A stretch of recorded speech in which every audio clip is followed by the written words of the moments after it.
And I realized that our myths and our view of ourselves and the world really are our world.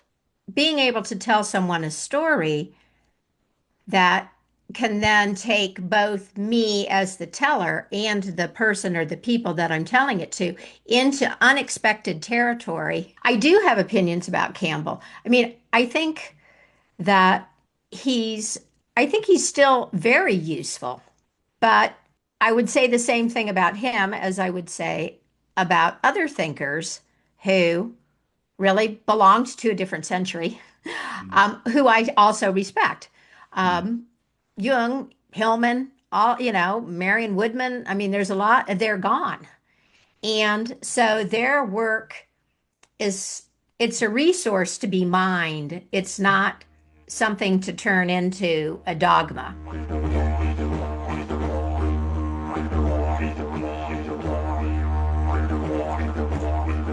Hello, everyone. Today I am with Catherine Svehla PhD, and Catherine is an independent scholar, storyteller, and a mentor in mythic life. Catherine is also the creator of the Myth Matters podcast at the Joseph Campbell Foundation. So, welcome, Catherine. Welcome to me. Yes, thank you, John. I really appreciate the invitation. Catherine, we are going to talk today about myth and creativity and how the two are connected. Um, just before, this morning when I woke up, I was thinking, when I was 7 or 8, we lived in the farming country of Australia, and my mother went to the city one day, and she came back with an illustrated book of Greek myths, um, and it had a lot of the main myths in it. And I can remember just reading. I can remember Jason and the Golden Fleece and all of these myths and reading some of them and just how exhilarating. I mean, I loved that book. It was one of the best books. And, maybe we're going to go into that. Like, why is, you know, why are myths exhilarating or why are myths so moving and then, of course, how they're linked to creativity. But firstly, I wanted to ask you, how did you get involved in all of this? How did that happen? How did you get to Pacifica Graduate Institute? Okay. Well, and I just want to say that what struck me about what you just shared is that you mentioned the illustrations. Mm, And I think for our topic in particular, this notion of image, although Jung, when he used that phrase, he wasn't necessarily talking about pictures, mm, visual things we looked at. Nevertheless, I think that is an important component and potentially a thread in our conversation here. And interestingly enough, maybe my journey with myth started with art. Uh, I went through a very dark time, we could say, dark night of the soul or whatever, in my early 30s. And part of my response to that was to start painting. And when I did that, these things just flowed out of me, all different kinds of things. And at a point, I looked at them and I realized, oh my God, I'm having a different conversation with myself. This is actually going right along with the therapy and the other things that I'm doing. And it's putting me in conversation with something deeper, and also something that is maybe outside of my psyche. And so I started having this conversation with my therapist. She said, you should read Jung. I read Memory Streams Reflections.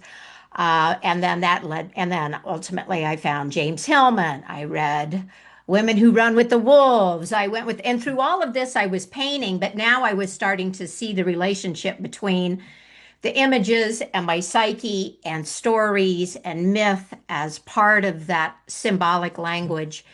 Um, so that was really the catalyst. mm, Now, it took a while. I wandered around for quite a while, but in many respects, the next important piece of it was that I was living in the mountains in New Mexico. I had gone there after art school to paint, and I was very interested in the art from the native tribes and started reading their myths and going even deeper into this notion of symbolic language. And one night I was reading Frank Waters' Book of the Hopi, and I had what an epiphany. I mean, that's really the only way I could describe it. Um, and I realized that our myths and our view of ourselves and the world really are our world, just like Hillman and Jung and all of these people that I had been reading 5 or 6 years later suggested. So it took a couple more years for me to eventually find my way to graduate school, but I could never forget that. Um, and in retrospect, it was this personal crisis that kind of opened the door to a whole world that I didn't even know existed. And then this very powerful experience that I had about myth. Mm, Um, and that has continued to inform my work as a mythologist for over all these decades as well. So mm. Yeah, and you know, it, there's so many things to that. Is that sometimes I think like you know the the world is challenging and there needs to be a creative response. That's the first thing. Like when the mhm. way your response was to create. Um, it seems like it's that way for quite a few people at this time. Mhm. That there's this need to create or express or something like that. And then the other thing I was going to ask you is you didn't become a therapist or a clinical therapist. You became a mentor of myth. So what's kind of the difference between the two of them? Right. Well, uh, on one level, I can answer that question in terms of how I want to spend my time and engage with people. Mm, And the idea of sitting in an office for some unspecified amount of time, meeting a person in that therapeutic process, trying to ostensibly solve a problem, a diagnosable problem. Um, that that just felt like hell, honestly. Therapy, my therapy definitely saved me. I have the utmost respect for it. yeah. But as you said, see, I got interested in psychology when I started understanding my need to express and communicate with myself about my reality and what was going on inside on my own terms. Mm, And so it's that urge to create and the questions about why are we here and what do we want to express that really interests me. mm, And I suppose I could have done that as a therapist, but my study of mythology began as a personal project. I wanted to understand the field. I wanted to get does this make sense? yeah. It's that symbolic language thing again. Mm, And so it's more that I took this personal interest and figured out a way to share it with other people mm, than that I went into the field in order to help other people. mm. Yeah. Yeah, yeah, Maybe yeah. So see, maybe I could also say they're slightly different vocations in a way. Being like hmm, a therapist is often asked to fix problems, aren't they? Kind of in a way. yeah, And yeah. but a storyteller, what is a storyteller? Like they're kind of also drawing on that kind of archaic. Uh, I don't know what is it that kind of old layer of wisdom or something, and sharing that as well. Yeah, yeah. Well, I think there's there's more in my mind, there's more freedom in a story space. And that isn't necessarily have to be true, but if we look at how the field of psychology has evolved, and I know you are also very familiar with Hillman's work and his critique of psychology, though even Jung was touching on that the fact that it was very easy to lose sight of psyche. And mm, psyche is the unknown. It's full of all kinds of unexpressed potentials. mm, And I think being able to tell someone a story that can then take both me as the teller and the person or the people that I'm telling it to into unexpected territory. mm, Um, it's very fruitful, mm, uh, more so than the trying to mine the material, of someone's depression or something like that by tracing the cause and effect in life. mm. Yeah, going into another space. Some might say a liminal space. It takes us into a liminal space in a way. Mm-hmm. Yeah, yeah. I like the questions that myths raise in us. Mm, I also, as a storyteller, I mean, most of the people that I work with are not under intense psychological distress. They're responding to a soul need to express themselves in the world mm. through their Yeah. work or through their creative life. And that's what's of interest to me. This is one thing that you said, and I like this. In general, I think that many myths and old stories can inspire a creative process. Uh, and I can't read my own writing at the end, but I think that's the kind of guts of it in a way. So it's kind Hmm. of like, what is the connection? How do they inspire a creative process? And can we go into that a little? Yeah, I think it happens in a number of ways. Mm, I mean, on uh, maybe the most literal level, if you look at art, broadly speaking, our cultural artifacts, myth is a central source of content. I mean, we've been building buildings, painting paintings, writing poems, telling stories, elaborating in various ways on these stories for centuries. So, I mean, if you want to write a short story, you can read an ancient Greek myth and then go mm, and write your version, for mm, example.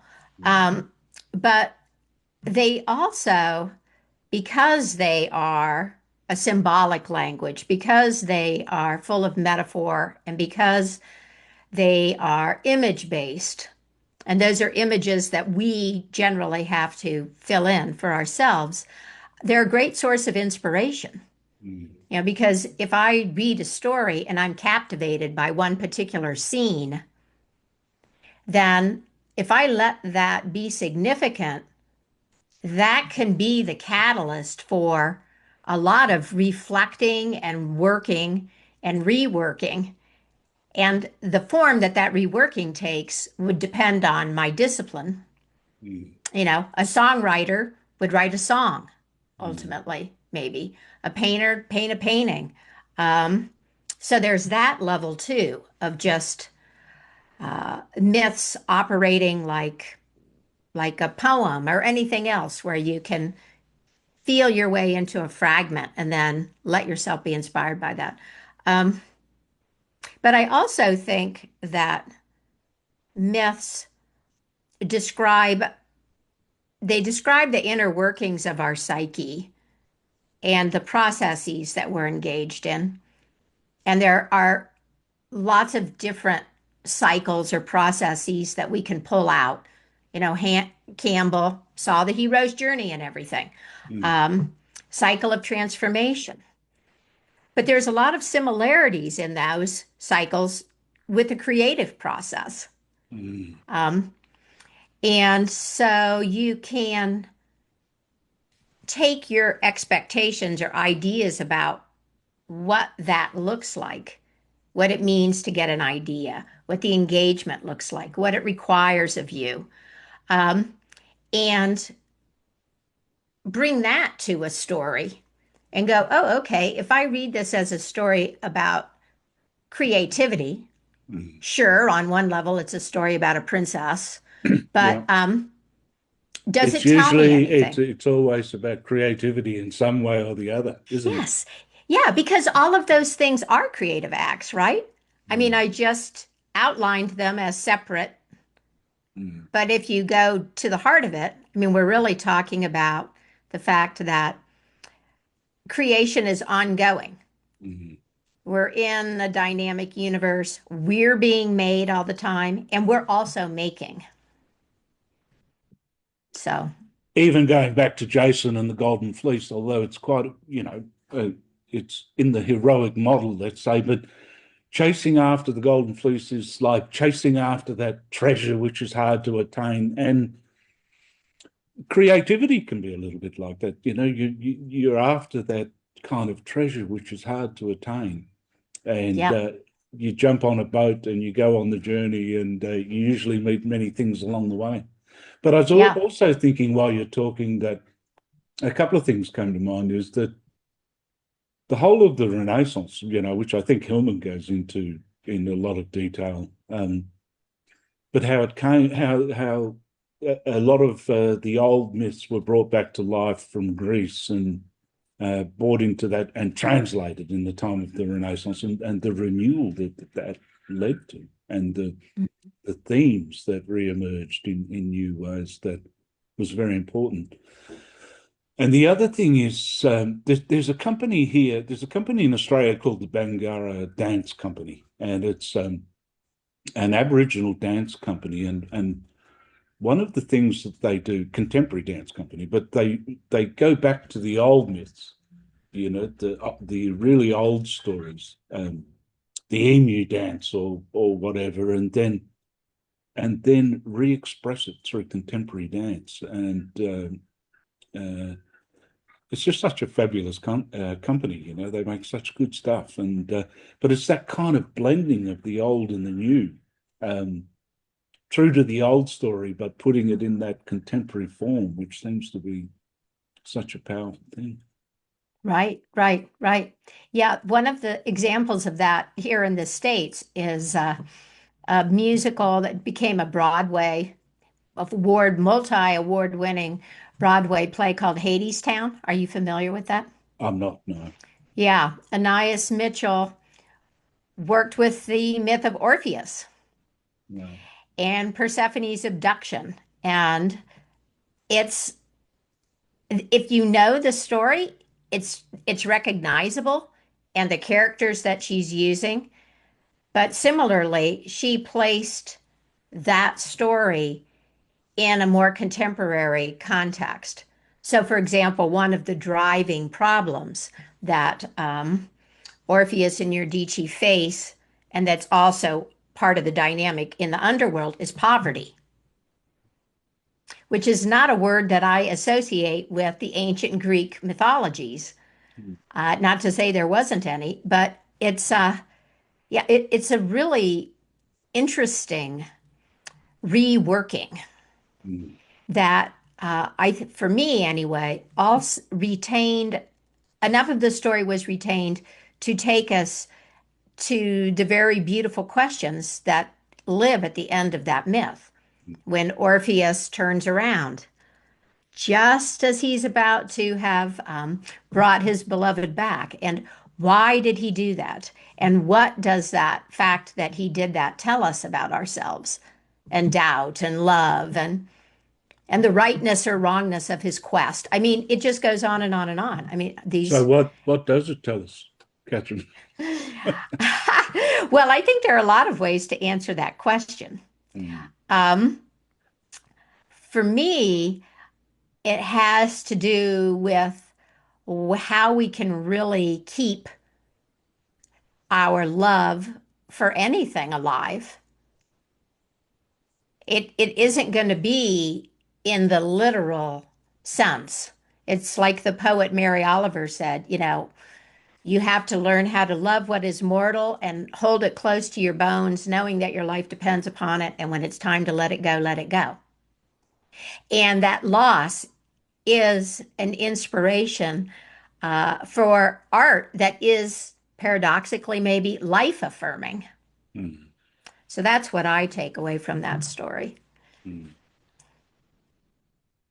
Yeah. And I mean, you work with people. What do you find when you're working with people? Like, what comes up? I mean, what are the people that are coming along and seeing you wanting? Well, every person is different. Mm, And for me, uh, the juice is in those nuances. But for purposes of our conversation here, people who come to me want to, they want to tap into the desire that they have that's deep in.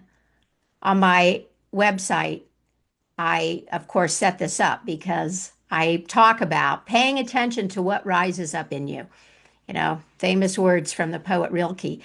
mm, And so that's what they want to do. Either they can feel it, but they don't know how to connect with it, or it's very present, but they don't know what to do with it. They don't know how to translate that to go, oh, okay, well, so I feel the urge to write, but then what do I do? And especially with people who are creating something new, whether that is a new form of art or a new business, uh, there's a lot of there are a lot of questions and a lot of doubts that come with that. And so a big part of my role, as I see it, is being the person who says, that's not a crazy idea. You can do that. mm.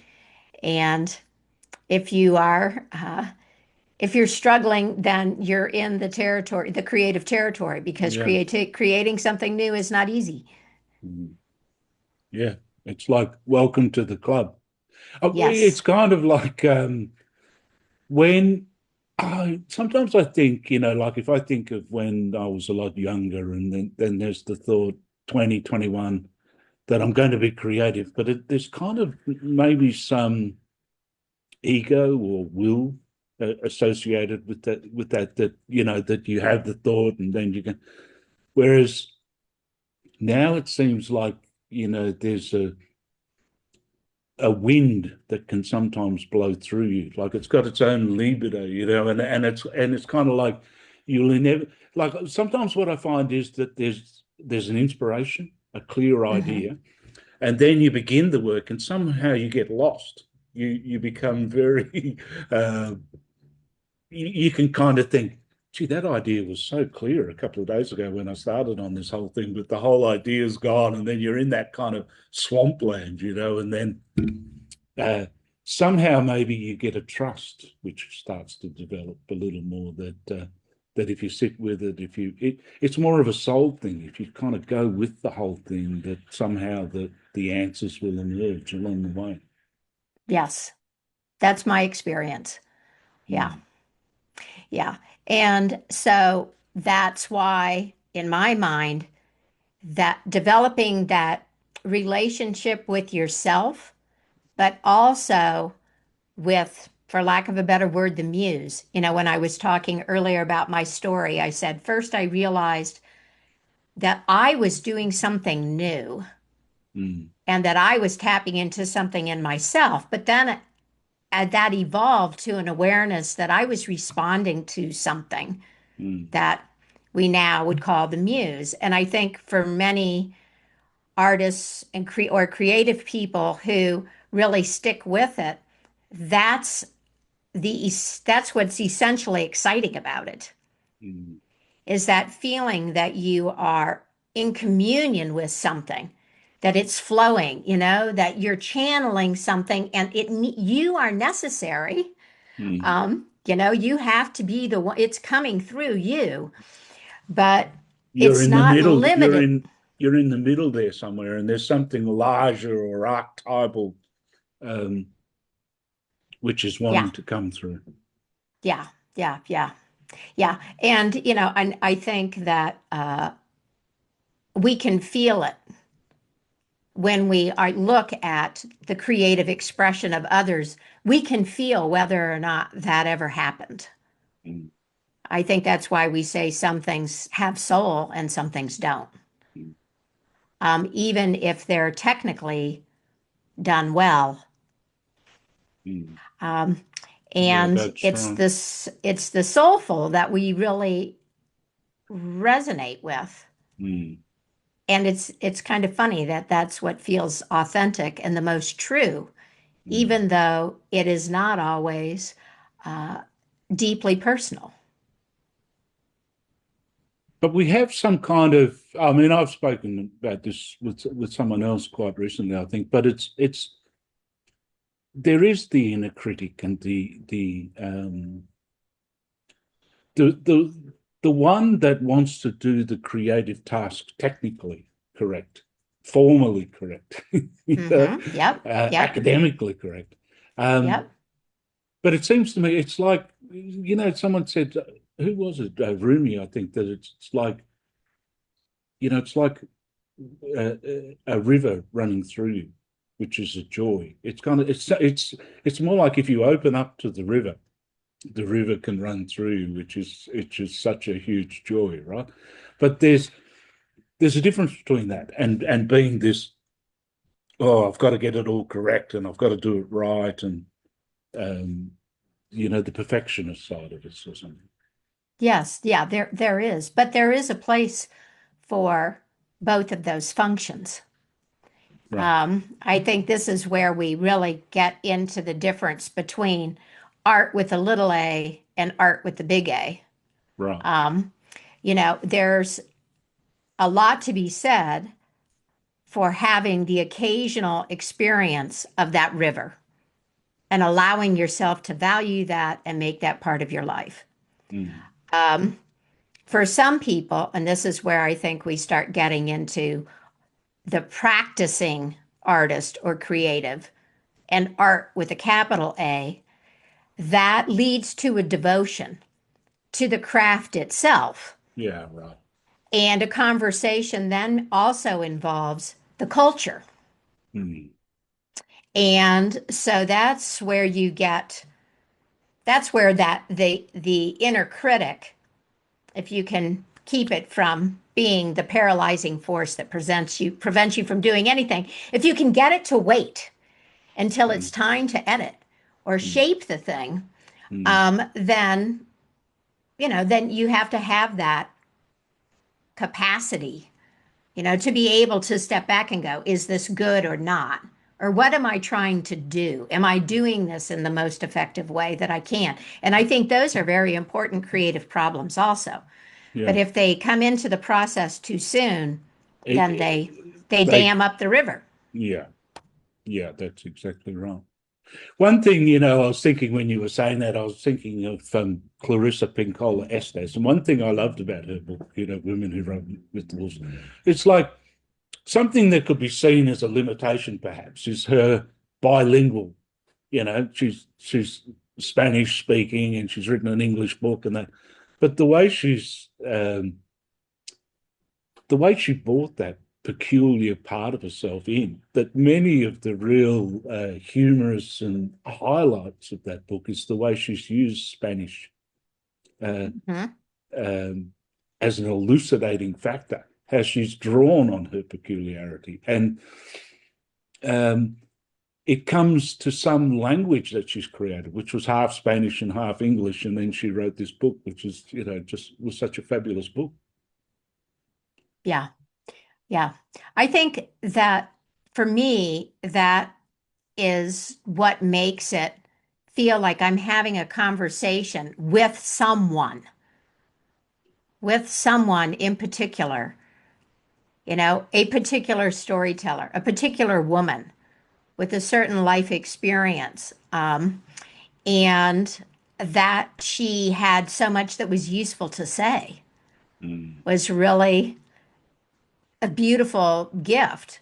mm, Yeah, I think there's an absence of personality in a lot of works that attempt to be useful to other people. right. Because allowing yourself to be present and your personality to show through what you're doing isn't the same thing as dropping in a personal anecdote here and there as an illustration of the point you're about to make. Yeah, right. You know? Yeah. It's like the old saying, art requires the whole man. I think Jung quoted that, but the whole man or the whole woman. But it's almost like everything has to be brought to bear uh, Mm-hmm. in that expression, and the history and the peculiarity and the personality,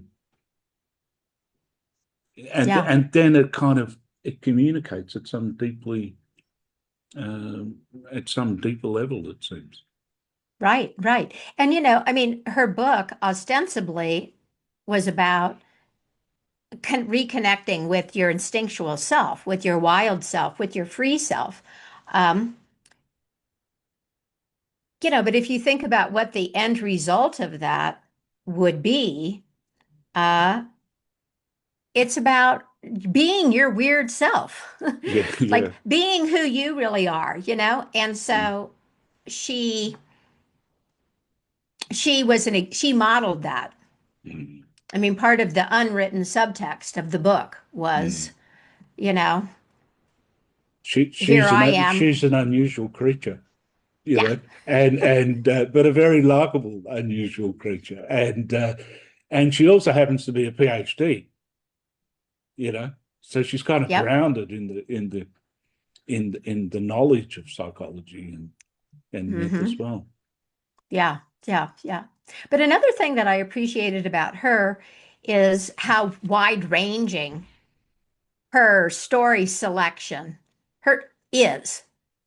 So she didn't stay completely within the canon of her culture. And so she also showed us that. And um,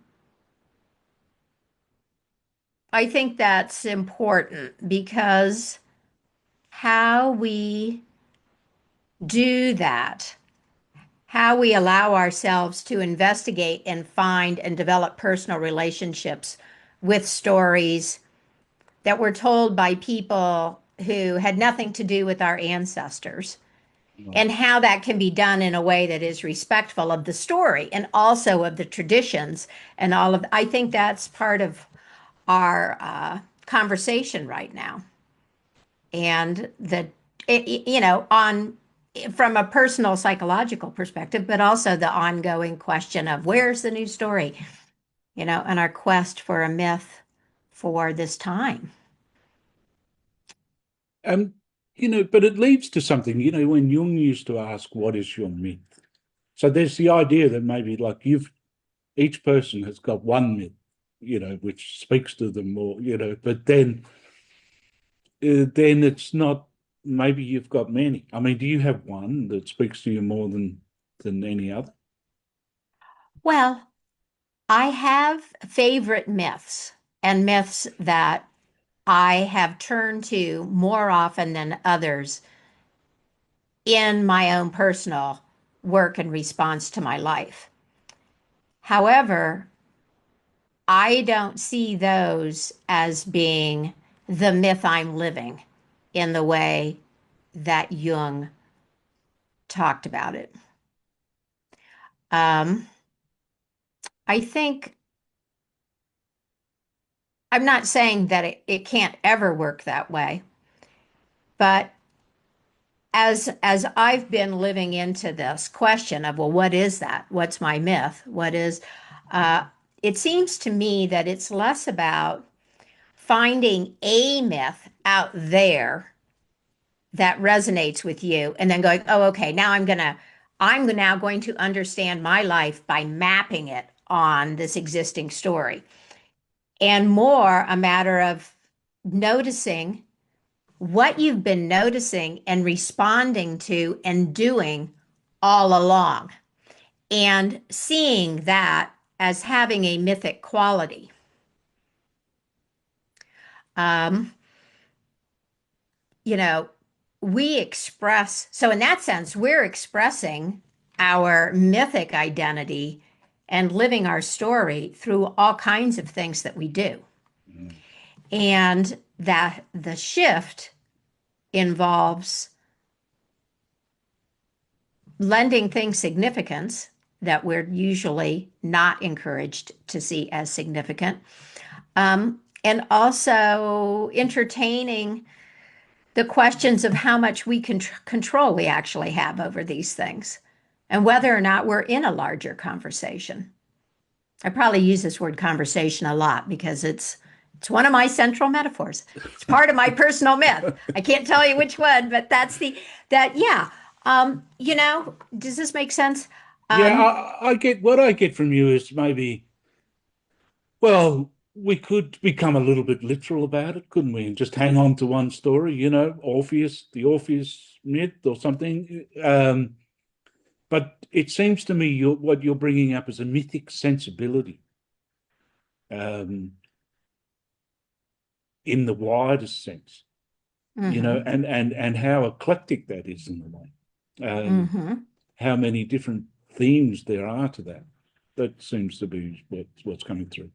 Right, right, right, right. So there are stories of storytellers, for example. Now, I could pick one of those and then say, that's my myth. Uh, or I can look at my life and see how storytelling and story has woven its way through my life and what I've done with it and go, that is mythic. Like Mm, that's a component of this. But then in my case, it's in conversation with these other threads that I can see have been running through my life and these other questions that have concerned me. mm, And the sum total of that is what I take to be my personal myth. And it's funny we're talking about this because I am literally writing about from my own life this question and mm. trying to get to this. But it's always struck me that Jung made that comment, but he never said, "Oh, and my myth is," you know? Yeah, yeah. He really was talking about so many different myths. Uh, Yes.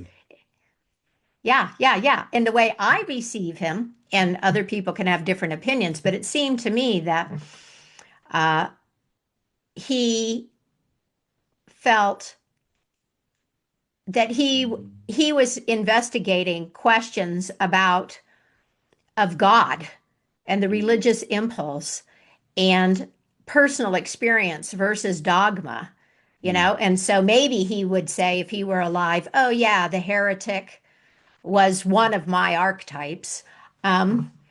But it feels to me like he was more holding close a set of concerns and experiences that he'd had and the questions those had generated and what he'd done with them and a lot and considered that to be mythic because of its numinosity for him mm. and how it had animated his life.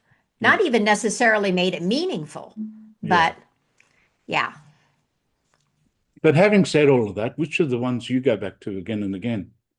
Uh, Uh-huh. I don't, Right, right. paradoxically speaking. Paradoxically speaking, right. Well, one of them is the Sumerian myth of the goddess Inanna, her whole myth cycle. Uh, I like the Sumerian myths a lot, but that one in particular, I like to work with the whole myth. And so, in my mind, it begins with her uh, kind of defining herself and her ambitions, um, going out into the world and satisfying them, getting to a certain point in her life. She has all the powers, she has the spouse, she has the cities and the temples, and then she turns her ear to the ground. There's something's missing, something that then she doesn't know what it is. And so she embarks on a very perilous journey, not before she tells her friend and colleague, Ninshibur, save me if I don't come back. And here's how you do that. And then she goes and she goes to the underworld And and is it she, Inanna who was divested in the underworld? Like, at each level, she was divested. yes, she goes through seven gates. Hmm, And at each one of the gates, she's forced to give something up. hmm. So when she decides The to, accoutrements of her success. yes, yes. So, the today we'd look at that myth and say, all right, all of the all of her upper world identity, Hmm, her persona, her sense of who she was, her symbols of status, all of that, they are taken away from her yeah. in order to get down to her essence. And her essence has something to do with this sister who kills her in the underworld. Um, and so we could play around with that in all different kinds of ways: confrontation with the unconscious, meeting the shadow, integrating the repressed aspect of yourself. Um, And seems and so pertinent for a creative person that perhaps, again, if you think back a long way, that when one begins a creative process, maybe there's a lot of persona wrapped up in it too, isn't there? Like what mhm, you'd like to project, or something. Um, yeah, but this journey, this creative journey, is not without the underworld and what really happens in the underworld, and this thing of loss and grief, and does anyone escape it really anyway? right. But I don't think so. I don't think so either. And I and don't think then, so. especially in the present environment, because we've kind of got a lot of underworld in the overworld. We do indeed. We do indeed. Yeah, we don't have to go very far down into the depths to encounter, the collective shadow and the repressed, things that, yeah, which I don't know. Maybe I do feel that, and of at the same time that many of us are going through personal cycles and underworld experiences collectively, we are getting a master class in the cycle of transformation. And it's Um, opening things. That it's mhm. like, sometimes if you take the COVID epidemic as kind of a little mini period, that the deprivation, the descent of that period, the lack of external stimulation opened something in so many people. Yeah. Opened a new level of creativity in your language. Yep. Yep. Yep. Yeah. I mean, the endings are always beginnings, creation, destruction, there's all of these different ways that we say it. But um, I think if you're willing to look for the opportunity, then there are creative possibilities in everything, and certainly in the most difficult situations. And a person may not be, when they're in the grip of it, in a place to do anything other than survive. But at some point, something can be made out of that. And I think that's part of the healing of it, is to make that move from just being the subject of it or the victim of it to making something. Yeah, And again, I mean, we could probably think of a lot of art that yeah, has its origin in that, in tragedy of some mhm, sort or another. yeah. So what else what's another one other thing that happens in the underworld? Because you've got many of these stories at your disposal. What uh, what is the underworld? I mean, we've just been Well, talking about it, but maybe right, you can say right, some more.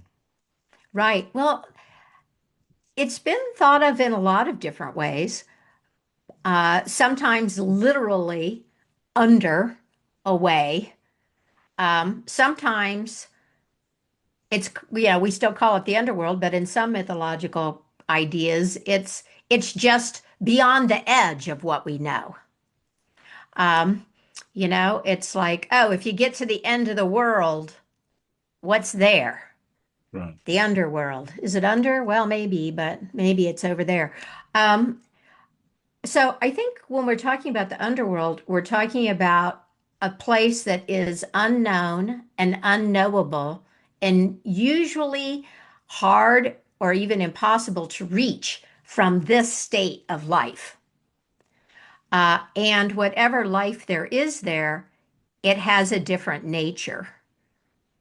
Um, it's in some conceptions, mythological conceptions, it's different from this world because everything is fixed. The identities are fixed.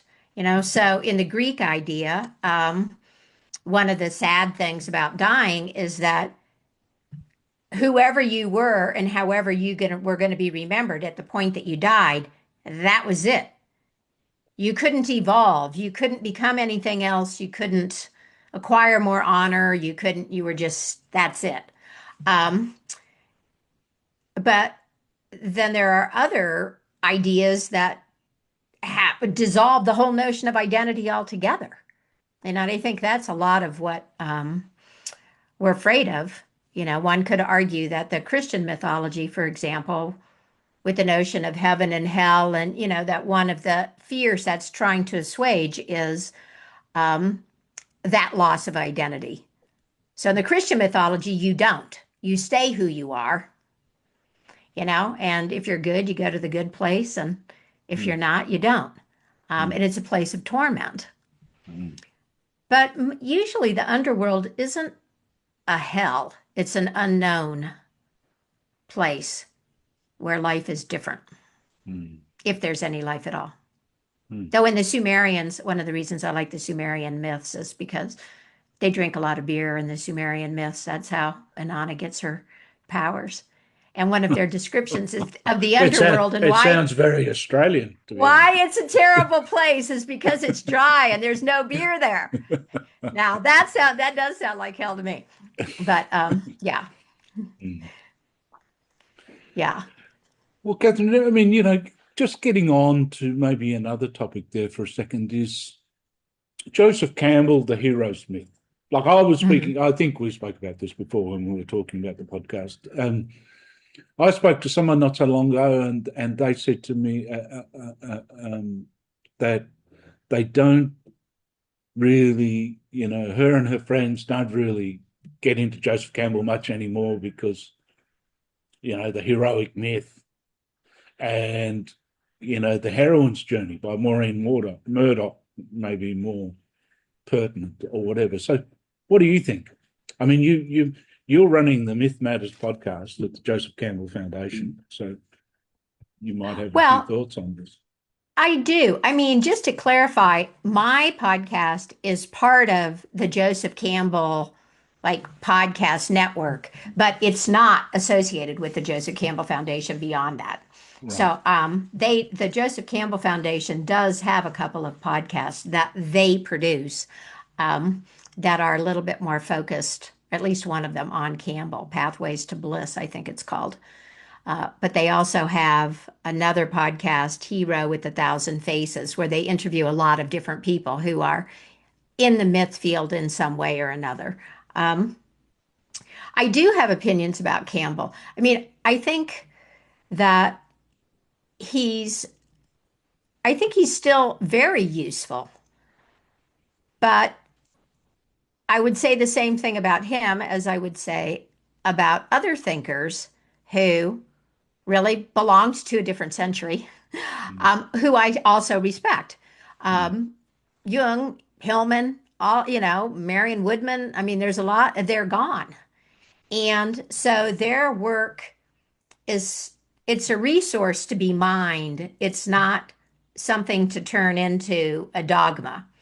So I think we make a big mistake if we dismiss Campbell's hero's adventure, for example, because he mostly talked about men because at a point early he said women don't have to go on that journey.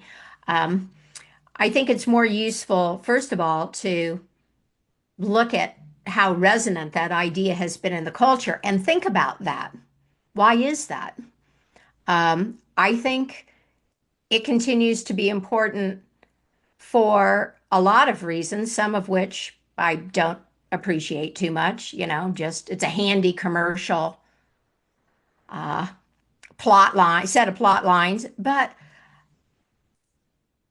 even there, if it didn't speak to some need, if there Yeah. wasn't some sense that it has truth, It, we would have left it a it, long time ago. we would have left it completely. I can understand what you're saying there. Maybe in my language, he strikes upon some eternal things. And Hmm. the idea of wandering out of the village and finding yourself in a strange forest or whatever, that it speaks to me. That, oh, I can Yeah, see that period of of wandering out yeah, of the known.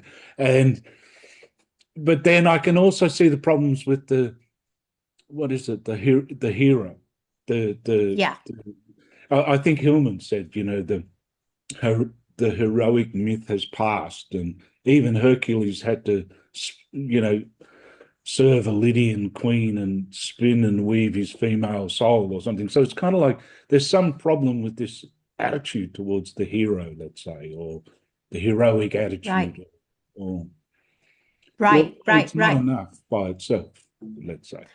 right, right. Well, and or yeah, I mean, our ideally, our relationship to these ideas, our cultural ideas, like hopefully our consciousness is going to evolve and change, So again, like I wouldn't put the fact that we now have a critique of the hero and the heroic at Campbell's feet, but I would say, okay, we have this idea.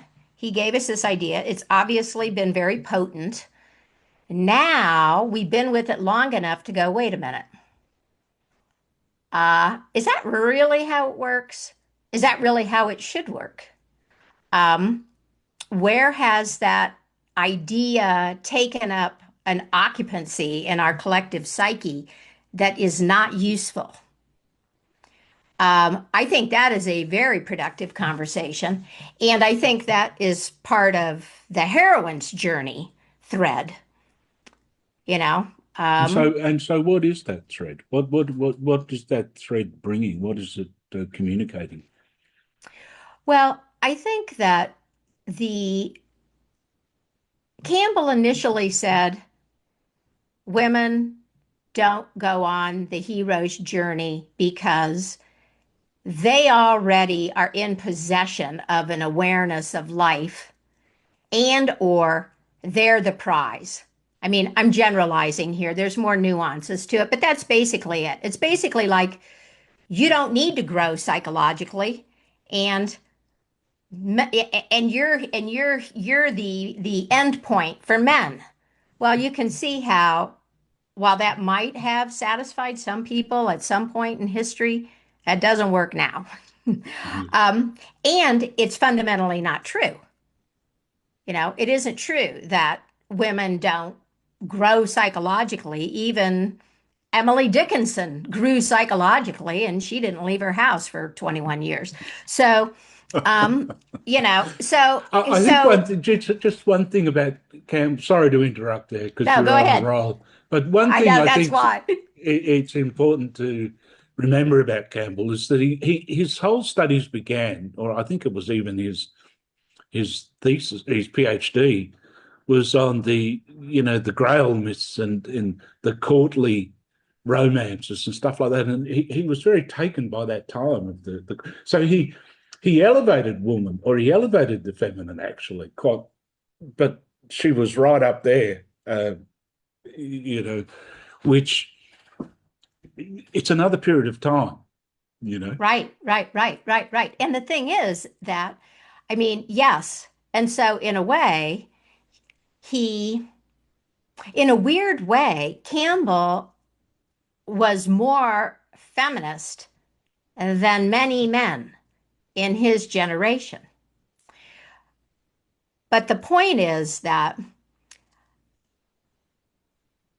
as we now think about being an individual, self-realization, fulfillment, individuation, whatever term you want to use, Yeah.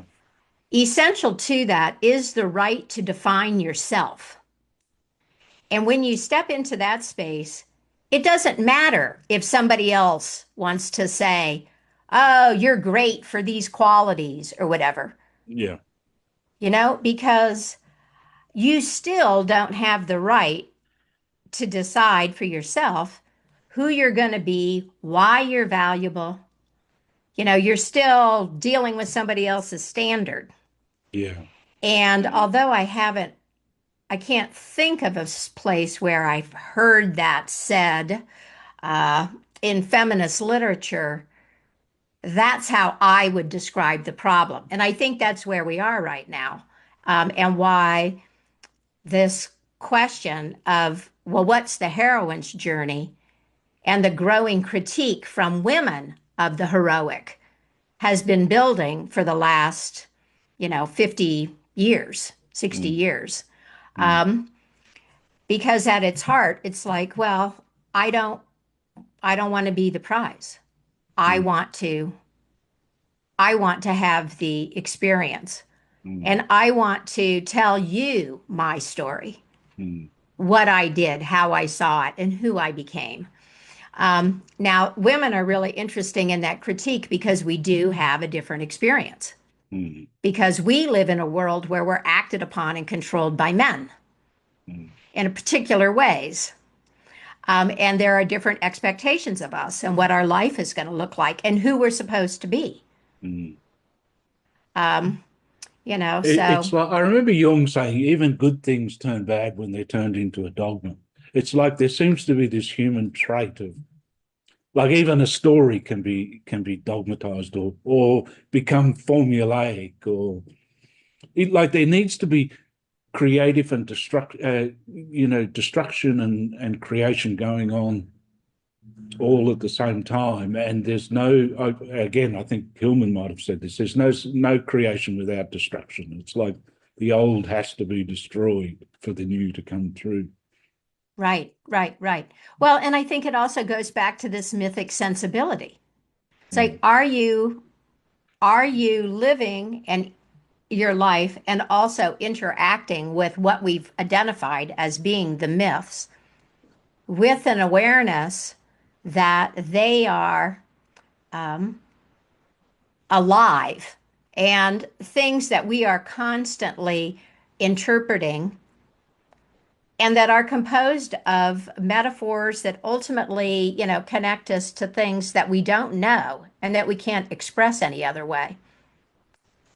In my podcast at the end, I always say, keep the mystery in your life alive. And this is part of what I'm talking about is, don't let things get too concrete. Don't settle too firmly into what you think you know, mm, or what you believe to be true, mm. because then you lose that Mythic you lose sensibility. that sensibility, right? And you're yes, and anything can be dogmatized, or I guess Hillman always talked about literalizing. He said the greatest enemy we face is literalizing. Mm, That is the problem. mm, And I have to agree with that. Um, yeah, we have all kinds of really beautiful, powerful stories that are still in living religions. And it's the fundamentalists in those religions that are taking us, going to want to take us all over the cliff, right? mm, mm, And why? Because they think they know. mm. They think they know. They think they completely understand the story. The mystery has been lost in your language, and Yeah. the mystery we should say is always because the mystery is very much linked with the numinous, and there's always that unknowable, tremendous aspect of the unknowable that needs to be kind of at the forefront of our mind. Right. Right. Right. Right. Yeah, no, I really like I always get Yates and Keats confused. I think it's Yates. But you can correct me if you know this negative capability.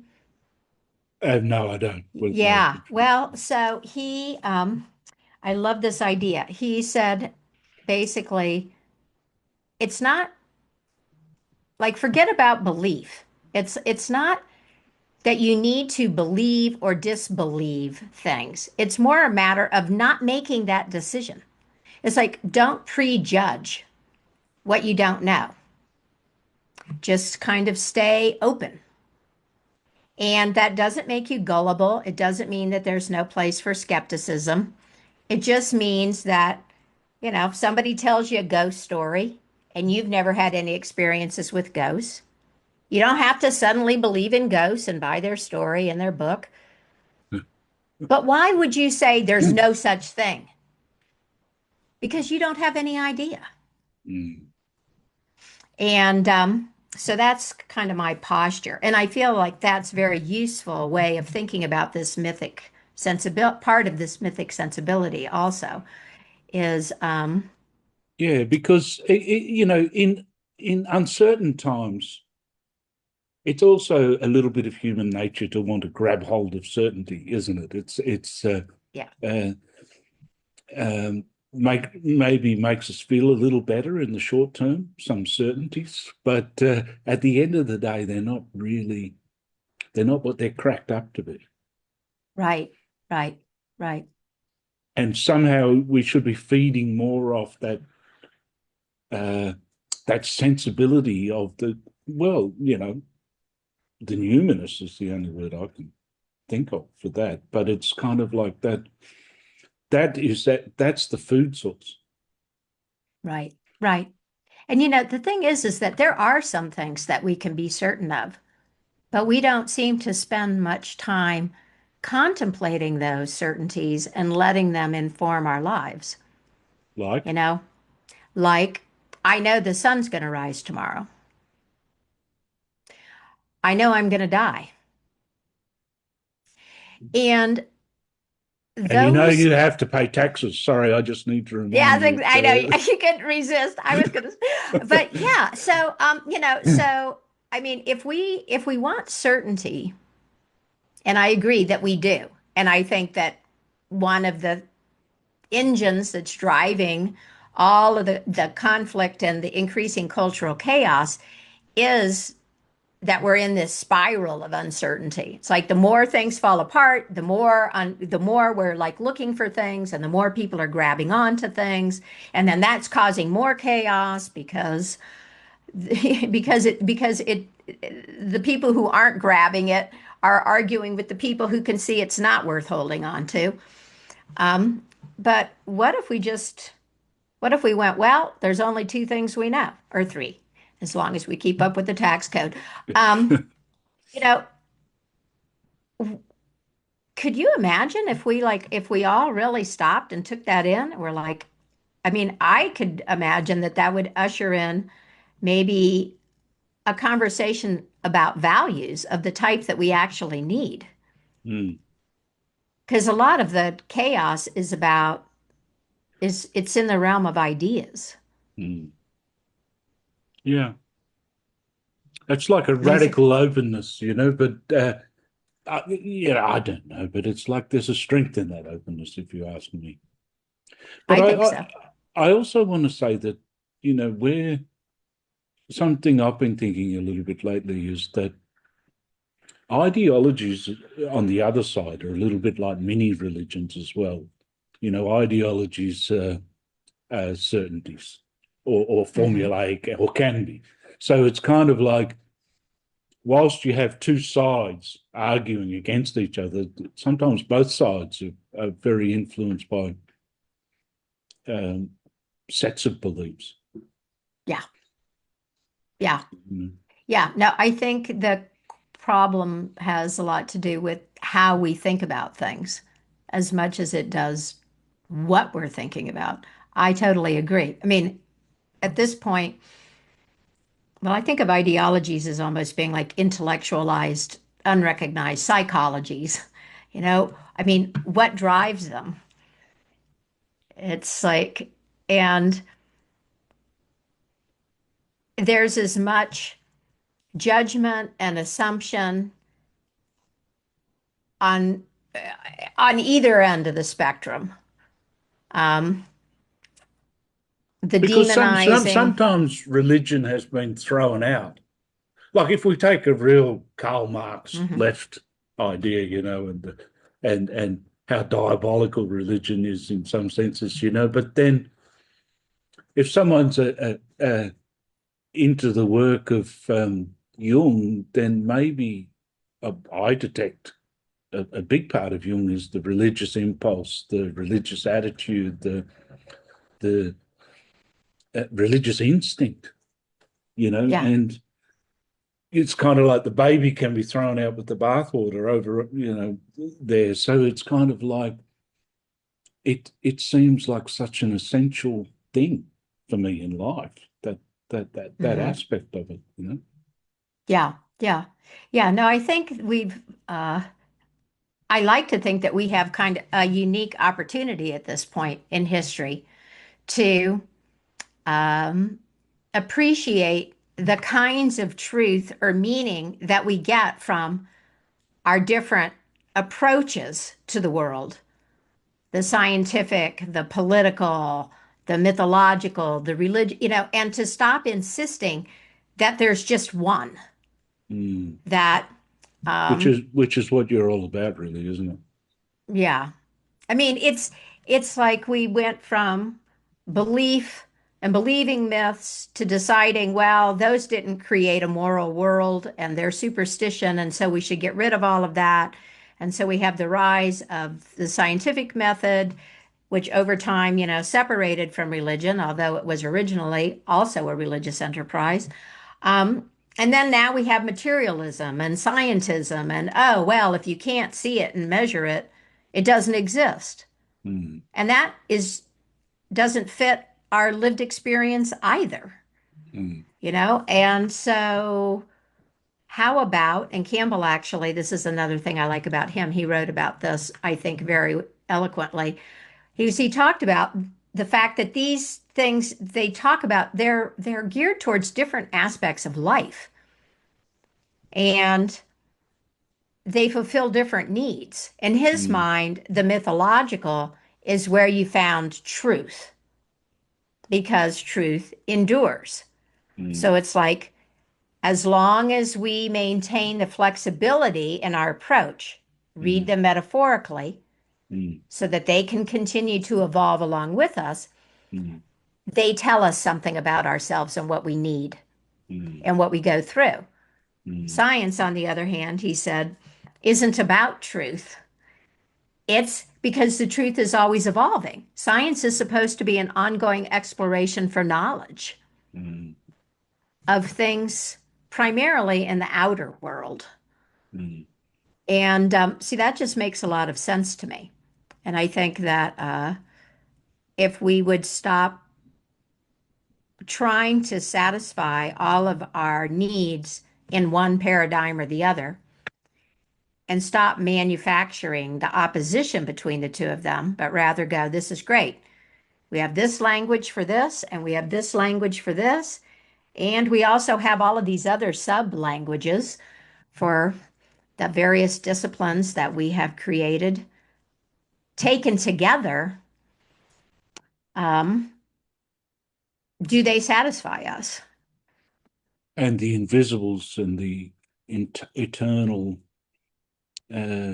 being such a necessary thing to, you know, what's the word? Nourish in Hmm. our life. Yeah. Yeah, I think that's maybe a good place to leave it, Catherine. There, I mean, there were so many other things we could have spoken about, but I think that, on your podcast, the thing is you're giving a lot of variety of different myths, and I love the three feathers, and when you're talking about creative choices, and then, these. I was thinking this morning, I suppose Jung would call them leitmotifs, the these ideas that come through, and then what's also interesting is between the myths proper, so to speak, and the folk tales and the fairy tales and many of these themes that come through, and the one theme about the third child who was like the dreamy child, and you'd think the two older brothers in the Three Feathers would kind of get the treasure, but it's that third dreamy one. That's always a good story to listen to if you're in my position, in any case. Yeah, yeah, yeah. Well, that's what, I have given your attraction to that story and to that particular theme, that could be a very interesting thing for you to mine. Yeah, absolutely. Yeah. Yeah, yeah. Are you the dreamy younger brother? No, I think that I could maybe explain it different ways these Uh-huh. days too, is that, you know, I could maybe explain it through the right brain, that I think that there are people that have, had that access to the right brain. But then, when you go to university on the first day, you kind of cut out some of that right brain to become that left brain, student or whatever. And it's almost like you're going against a part of yourself, Hmm. that intuitive, instinctive part which is there. And so I don't necessarily see it as a negative thing, but then perhaps culturally it's just like it needs to be reawakened Right, or re-understood or re-emerged or something. right, right. Yeah, I see. Read that story and the contrast between the two older brothers and the younger brother as being, oh, it's interesting this comes up after what we were just talking about, as being a response to the denigration of the the mystic, the one that's open to communication from the other realms. Mm, Uh, yeah, see, I read that story as a reminder that we've created a culture of commerce and productivity and rationalization or whatever. And yet, mm, if you really want the prize, if you mm, want to be king, if you are meant to be king, mm. um, you have to have that poetic state of mind. You have to be accessible to the larger world, to the And pay, frog that's that's at the in the magical door under the tree. yeah, Um, to pay yeah, attention to the other and the irrational, we would maybe use in psychological terms. right, right, right, right. The other thing I really love about that story is the fact that his feather just falls right there. Mm, And to me, that's an interesting thing to think about. Like, do we need to do we need to get on a plane and fly across the country and hike up to the top of the mountain to find the guru? mm, Or is it here? mm. Is it a matter of looking on the ground and noticing that there's actually a trap door in the ground at your Mm, feet? mm. Which was there all of the time. Yeah, yeah, yeah, yeah. Funny thing about that story, I've told it a number of times, maybe 3 times in public settings, and twice at the end of the story, when I got done with the telling, I noted there was a pause, and I looked at the people who were listening, and then we all collectively looked at my feet, and there was a feather there. Right. The first time I was outside and I thought, okay, the wind somehow, like, because it was a little breezy, blew a feather, but still, nonetheless, it was pretty amazing. The second time I was inside and we were just all like, whoa, okay. Mm. I think, it's kind of like we've been brought up in an acquiring culture, haven't we? And you acquire knowledge, you acquire more information, but so much of it seems to be just letting go and going back to them. And then going back to the essence, going back to that openness, and then the beautiful thing, the synchronistic thing emerges as well, where what is right emerges. Yeah. Yeah. I think we are surrounded by synchronicities and little miracles and wonders all the time. And the main reason we don't know that is because we don't pay attention. Mm. We're too Well, busy we're too busy. Yeah, that's it. Chasing after acquiring them. as We're too big. We're down at the drive-through at Big Mac's and forgot. But maybe we were meant to go to Big Mac's. Who knows? right. Yeah. Anyway, Yeah. that's a lovely place to finish. So thank you very much.